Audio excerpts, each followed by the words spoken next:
Hi there, it's Kaya from kajcyika.crafts, and today I will show you how you can make 5 cards with one simple design and 5 different techniques.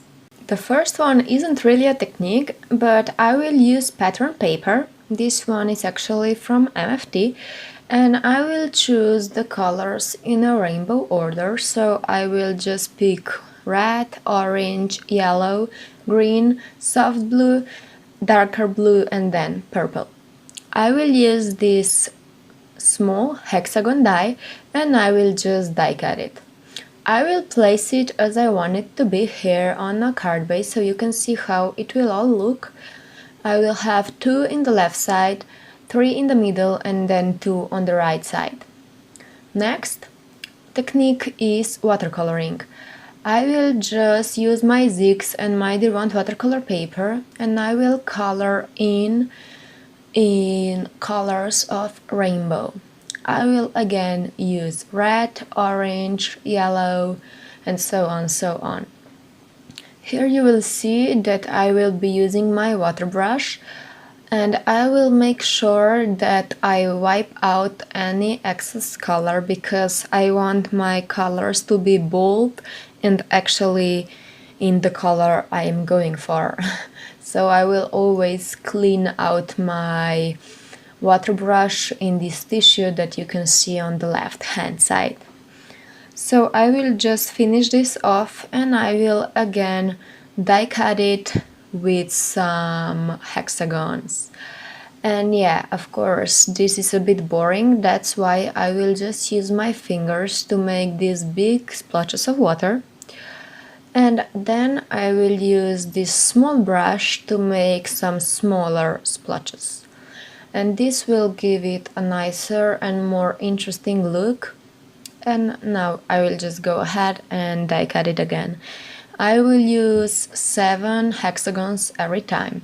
Next up is gradient watercoloring. I will use purple and blue and I will just quickly put it on my Derwent watercolor paper.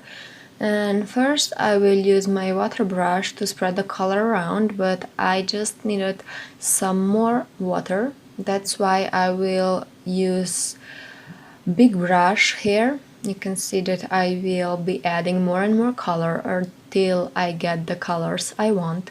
And now when I'm using this big brush, it looks better. So again, I will just hit set this and I will apply some splotches with my hand to have these big splotches, and next I will again use my brush and I will just put some water on the brush and then I will spread it around with help of my acrylic block. I will die cut this again and we will have this lovely gradient look. Next I will do some ink blending. This is actually really easy to do. I just picked 3 colors. This one is Twisted Citron, next is Cracked Pistachio, and the last one will be Peacock Feathers. I won't bother much and I won't blend it as nice as I would normally do if this was, for example, a background, because you can see here that I don't really wipe off the color so you can see the lines from the cube, but it doesn't bother me because I know that when I will die cut it you won't be able to see it because the picture will be smaller. You will understand what I'm talking about when I finish the die cutting. And here I will just make sure that I have everything nice and covered. And again I will just die cut 7 pieces, and now you can see that you are not able to see that harsh lines. And for the last technique I decided to do some drawing. This is really easy to do. I just die cut 7 hexagons again, and I just draw some of the details on. This first one will have dots, the second one will have random lines. I will help myself with this ruler that we used in school and yeah.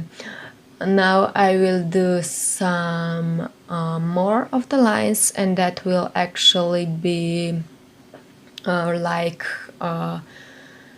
grid. So this will be a bit different, and here I will just draw some lines, but I will hand draw it, and I want them to be a bit more random, so I will just go with it. Next I will do this hexagon pattern, and I will just go around and around and towards the center of this hexagon. Then next will be lines again that all meet in the center, so I will just help myself again with the ruler and draw in 6 lines, and that will be it. Different look again. And then I just felt like I have too much lines, so I just did one more of the dotted pattern. I thought that I will have these smaller dots here, but then I decided that I just needed that big bold dots.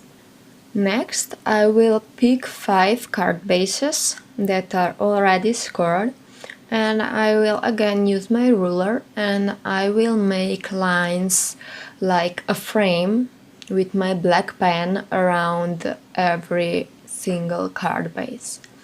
This is really an easy thing to do, and I will just use the lines on my ruler to help it make look okay. So here I have 5 card bases prepared, and now it's time to start positioning.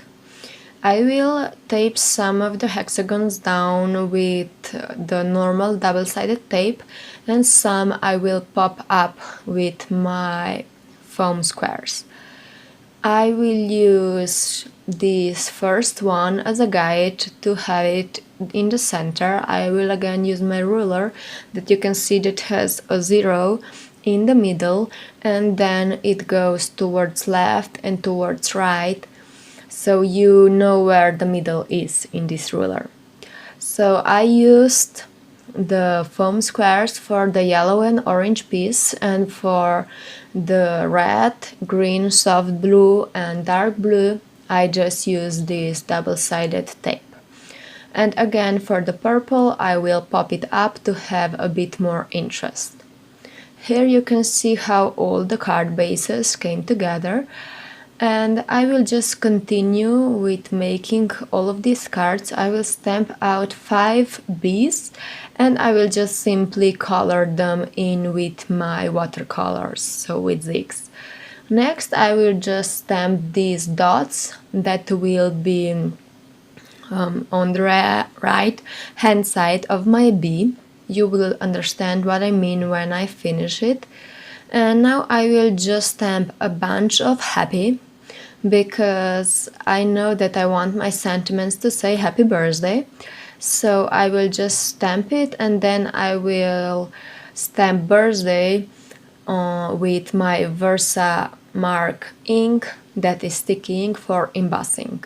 So now I will pop up my bee, and I will use this liquid glue to glue down the happy. I used a Rayher multimedia matte. So I will pop the birthday part again with my foam squares, and I will do this on every single card. You can see here how all of the cards look. We have 5 different looks with just one really simple design. Hope that you enjoyed this video tutorial. If you did, don't forget to subscribe, and see you next time. Bye bye!